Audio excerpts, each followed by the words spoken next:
Hi, I'm Charles Nightingale, the CEO of the Australia-Israel Chamber of Commerce. We're here to interview Alex Scandurra, the CEO of Stone & Chalk, the fintech hub in downtown Sydney, for the AICC Leadership Series of interviews for the CEO magazine. Welcome, Alex, to the CEO magazine and the AICC Leadership in Focus series. Thanks, Charles. Thanks for having me. You're welcome. As a part of the AICC's Leadership in Focus series, can you tell us a little bit about your relationship with the AICC and how you started out with the Chamber? It's a very new one, actually. I wasn't, being relatively young back in Australia only the last 12 months, I wasn't exposed to the AICC before I'd returned. And I'd been connected through the AICC through KPMG and some of our partners that I was working with late last year. And very quickly came to see and experience just how much richness there is in the diversity of the network at AICC, but also the amount of connection it facilitates. You know, often you go to lots of events and functions and it can be actually quite difficult to make meaningful connections. And I think that's something that really sets the AICC apart, is not only is it the quality of people that are represented there, but also the ease with which that you can start to form relationships and make meaningful connections. The government's financial system inquiry recommended closer collaboration between the financial services industry, government, regulators and startups. With the release of the government's innovation statement in December last year, and with the inclusion of entrepreneurial visas similar to that in the UK, what other support are you seeking from the government body? Look, I think the key thing that we'd like to see is focus. I think clearly, to start with, it was quite important to be very broad and not necessarily have an emphasis on any particular sector.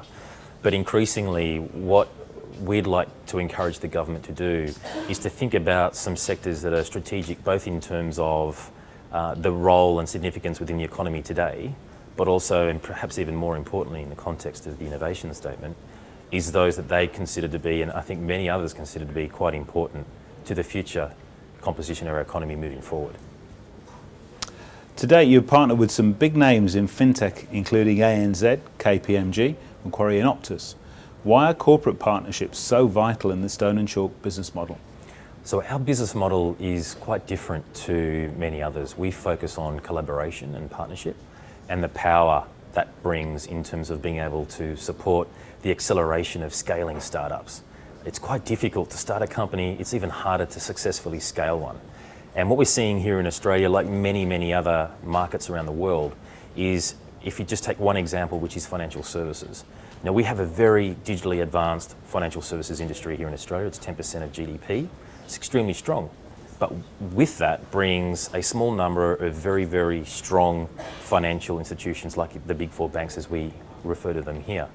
Now, to break into and create a whole new market within financial services can be quite difficult when there's a small number of very powerful players. So what we're trying to do is encourage big organisations here in Australia, as well as the promising startups here in Australia, to actually collaborate and see the opportunity that collaboration brings, not to fight against one another here domestically, but actually to bring whole new innovation to market to effectively overseas jurisdictions and markets, right? So it's very much one of amplification through collaboration, as opposed to focusing on a pretty much irrelevant domestic battle. What role is Stone & Chalk playing in being a launch pad for the fintech hub of Asia? So that's a key focus point for us, obviously.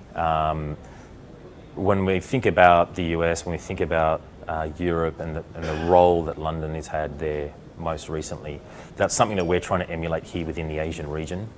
Is we're very focused on helping Sydney to become the fintech hub of Asia. Now, to do that, we think that there's fundamentally two things that you need to be able to achieve. The first one is to successfully export Australian fintech innovation. And the second is to attract the best fintech startups and arguably smart money here to Australia to start and grow and scale a business.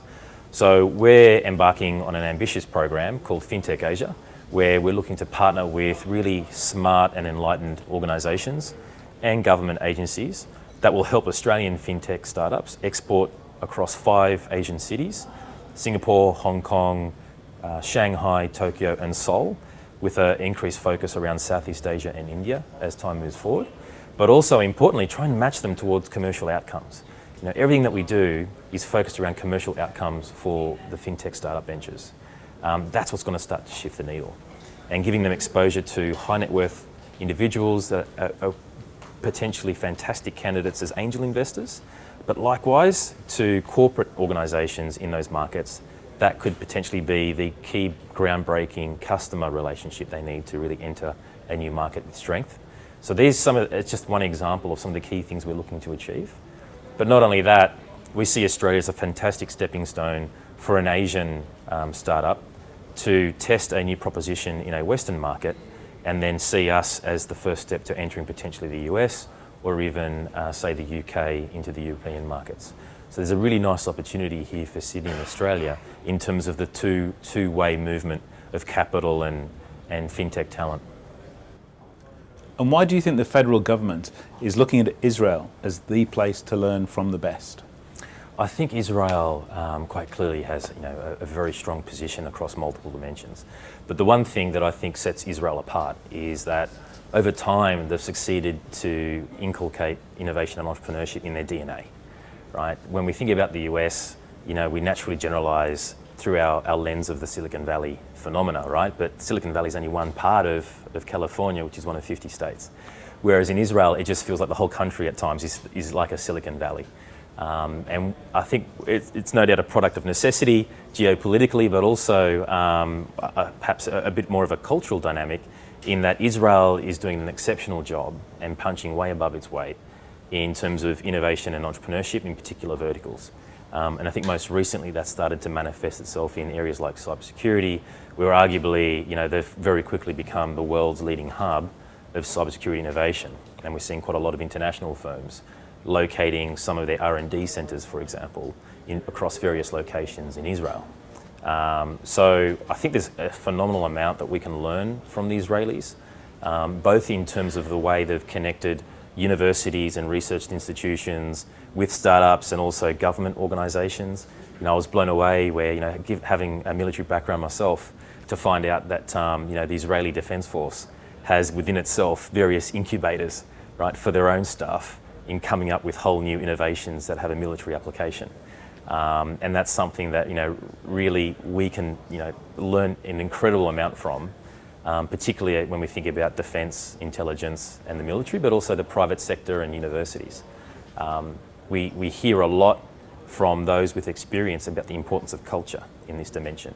And I think that's something that we have an enormous potential in, but likewise quite a distance yet to go in terms of seeing innovation and entrepreneurship as potentially the premier career choice for young Australians moving forward, and those of us like us who have already started their careers. It's never too late, and I think that's something that could potentially be extremely transformative, both in terms of individuals culturally, but also as a collective within Australia. You touched on your military background just then. So how did you make the move to fintech and startups, and what inspired you to work in this area? I can certainly attest that there was no overarching grand plan that led me to this point. I think it was a collection of serendipity, coincidence, mistakes, and everything in between.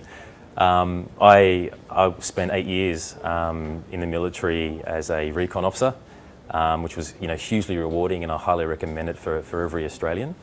And I did a civil engineering degree at Sydney University, and that's what saw me spend 5 years with Lend-Lease on large construction progress, and really learning the fundamentals of some heavy hitting project management, working in some really, in some cases, challenging environments with multiple stakeholders and significant high pressure deadlines, and really the basics of business management is what I learnt there. And I think it was just a point in my life with my first child being born, and some connections where Nokia was effectively looking to roll out the Optus and Vodafone 3G networks.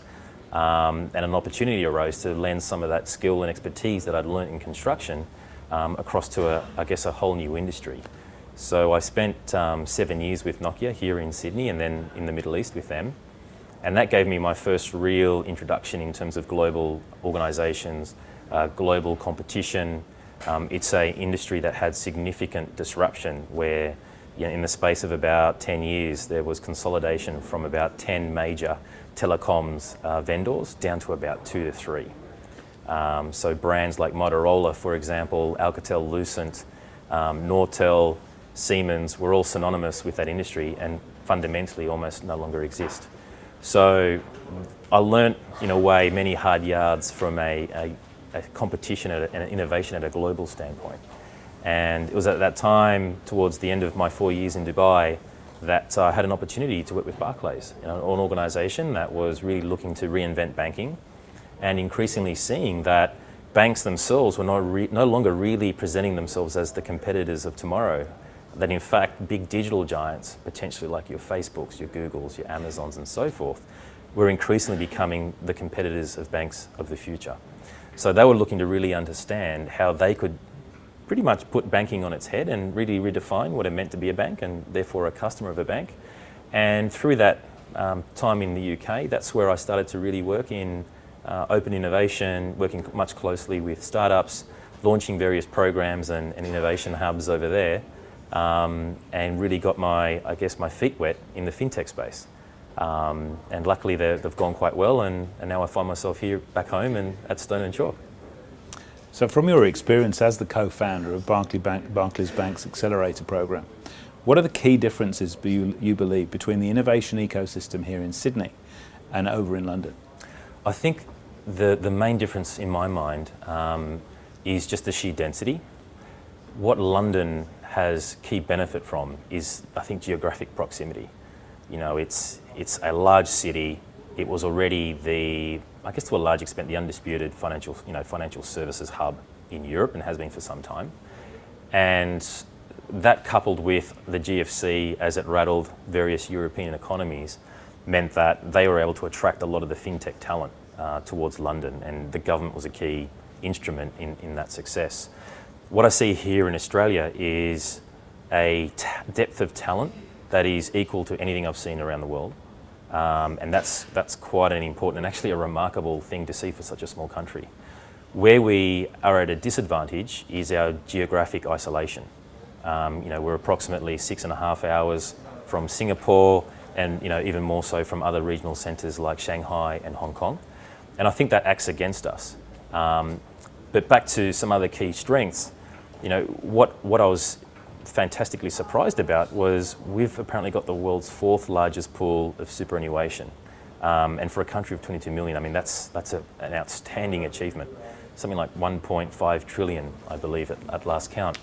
And what that's done is allowed us to be quite sophisticated in terms of how we manage superannuation, how we handle wealth management, and the level at which our financial services sector has progressed digitally and in case of mobile compared to a lot of other markets.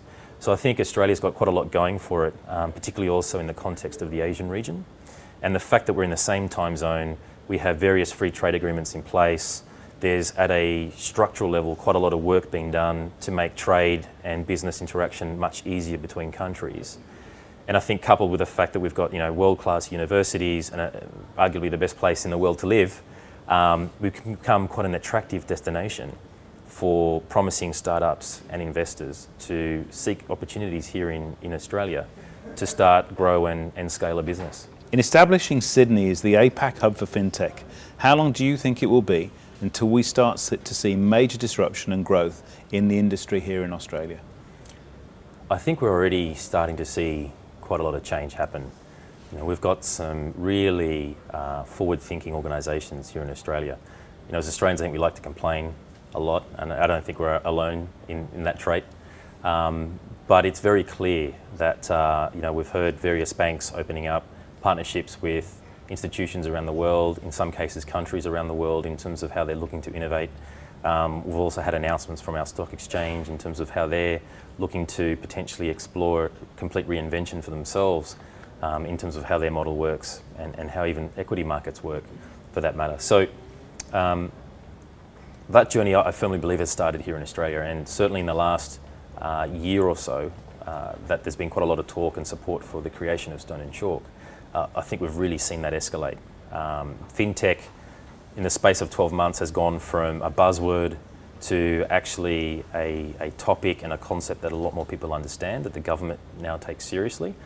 And we have a rising we have a rising amount of momentum that's already built here.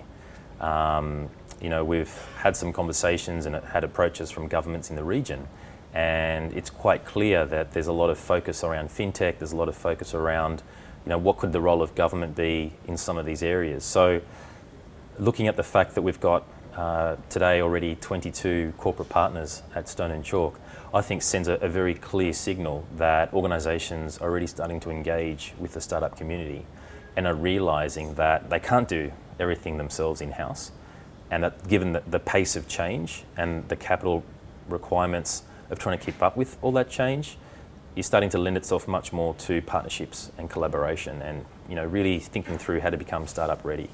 So I see this year in 2016 as a year to build and a year of shift for a lot of the large organisations here in Australia.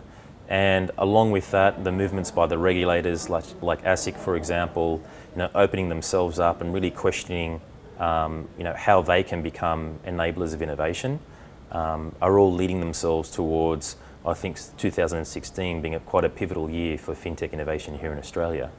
And I wouldn't be surprised if we start to see ripples of that promulgate across the Asian region. You've noted that there has been an underrepresentation of female founders and applicants amongst the proposals that you receive, especially around cybersecurity, identity and authentication. What measures is Stone & Chalk taking to address this imbalance in the industry moving forward? Yeah, it was quite interesting actually. We only had a handful, I'd say, of startup applicants for Stone & Chalk that had female founders. And it's an insight that I gleaned when I was overseas. And I guess before then I just really wasn't conscious of it. So right now we've put in a lot of work in terms of our team, but also our focus in terms of the selection process for startups into Stone & Chalk. I guess first of all, we're really pleased that we've got just under 50 women out of about 180 here at Stone & Chalk, all in fintech, which is, we think, quite an achievement. But not only that, we see that there's a wider issue across the industry in terms of the participation rate of women in various roles. But we're not really approaching this from the point of view of, it's just a PC thing to do. I think it makes quite a lot of commercial and moral sense to have a much greater balance between the genders represented in fintech. So in November, we soft launched Women in Fintech. We invited, roughly about 30 promising and prominent female founders, female investors, and prominent women across industry and the technology sector to kind of get together and start to ideate and brainstorm, what are potentially some of the things that are making it difficult for women to participate heavily in the fintech space. And to really address a second question, which was, how do we better support the pioneering women that already are in the fintech space to make sure that we can retain them and help them succeed. So we're really excited that later in February we're going to have our second meetup and are working towards I guess a public design challenge in terms of taking that forward. In your networking experiences, how do you think trusted networking bodies such as the ICC can help foster startups and innovation in the business community? Yeah, look, if there's one thing of many that I've learnt is that networks and the power of connections through others is vital to success. And one thing that startups and myself included don't have is huge resources in terms of the people we know, the networks and I guess the doors that they can open. So I've been delighted in terms of the interactions I've had with AICC in that both in terms of the quality and the I guess the depth that those relationships can bring. There's various initiatives that we're working on now, such as Women in Fintech, such as Fintech Asia and our Cybersecurity innovation program, that would be magnitudes harder to achieve had we not had a lot of the relationships brokered through organisations like the AICC. And plus the events that you guys put on are really interesting, so I kind of enjoy going there anyway and having a good listen. Thanks for that. Having worked with your fair share of startups over the years, what would be your advice to entrepreneurs, innovators and startups who want to make an impact on the future? I'd say the first thing I would say as advice would be to be clear on your motivations and be clear on what good looks like in your mind. I've found that those who are perhaps the most passionate about a certain space, those that are motivated by a higher purpose to make that difference, are the ones who maintain that resilience and that persistence, and I guess also the ability to continuously change, to withstand rebuttals and to withstand criticism, and importantly to listen and take action based on that listening and that learning, which leads me to the second point, which is to listen and learn. Many times, I guess, especially once we're in those moments of passion, we can really believe we have the right answers, whereas in the majority of cases we just simply don't. And it's important that we don't lose sight of why we're doing this. What is that motivating driver that is keeping, I guess, our energy going, and to not focus on the monetary or commercial gain, because invariably when we succeed and do things well, that's always there. The money always follows, and that's a combination of I feel what I've seen in terms of the drivers for people, but also those who are humble enough and maintain that listening ear and always change and tweak, because we can always do things better. And I think the third thing I'd say is never underestimate the power of mentors, and never underestimate the power of networks. Just like our model of collaboration and partnership around helping startups scale a lot faster. The adage goes, 3 heads are better than 1, 5 heads are better than 3, and 10 are better than 5. And I've certainly seen that even in the 4 months that we've been open as Stone and Chalk. We are here not because of just our team, we're here because we have a large group of stakeholders who all have the same drive in terms of the higher purpose of what we're trying to achieve, and they all see an individual responsibility in helping us succeed in that mission. So I think the more you can inculcate that around you, then the easier your journey is going to be. You've been working with Data 61, KPMG and the AICC around a cybersecurity event upcoming this year. How did this event come about, and what can we expect? It's a really cool partnership, actually. When we look at fintech, fundamentally, from discussions with loads of CEOs and CTOs and others, they've recognised all around the world that financial services is largely trading on trust between the organisation and the client or the customer. And as I guess our industry is moving heavily into digital, in fact it pretty much is all digital, that cybersecurity and the protection of information, data and identity is pivotal to the existence of any organisation. In fact, without it, or a significant event that happens in that space, could in fact become an extinction moment. So when we were thinking through all the key factors that are required in order to succeed in that mission of becoming the fintech hub of Asia, we recognised that cybersecurity is a very, very important, in fact, intrinsic part of that mission. So we've basically taken on board the task to help develop the cybersecurity innovation industry and capability here in Australia. And we've started to partner with who we believe are the most impactful organisations to help us deliver on that mission. AICC, we think, is fundamental from the point of view of the connections that they bring to Israel, both in terms of experts in this space, whether they're government or technical, but also the great talent of cybersecurity startups that are there, and particularly those with a fintech slant. Likewise, CSIRO's Data 61, a fantastic research organisation that has tremendous depth and track record of not just innovating within various verticals like cybersecurity, but also in spinning out various companies and startups that will then try and commercialise some of their new innovation and inventions. And some of our corporate partners, for example, that have quite a leading role both within the region, but also in terms of technical depth within cybersecurity. We want to make sure that we're trying to compress the cycle time from invention to commercialisation. And we believe that by having the right partnership mix, we can basically pioneer collaborative innovation where the big end of town, as we call it, government and large organisations can have an opportunity to identify their capability gaps, but also perceived opportunity areas for growth, and couple great researchers with startups to create and commercialise that IP.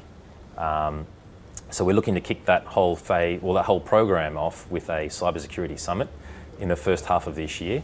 And yeah, as to what to expect, well, you can expect to have your socks blown off. Alex Scandurra, CEO of Stone & Chalk, thank you very much for your time today. Terrific. Thanks, Charles. It's a real pleasure. Thank you for having me. You're welcome.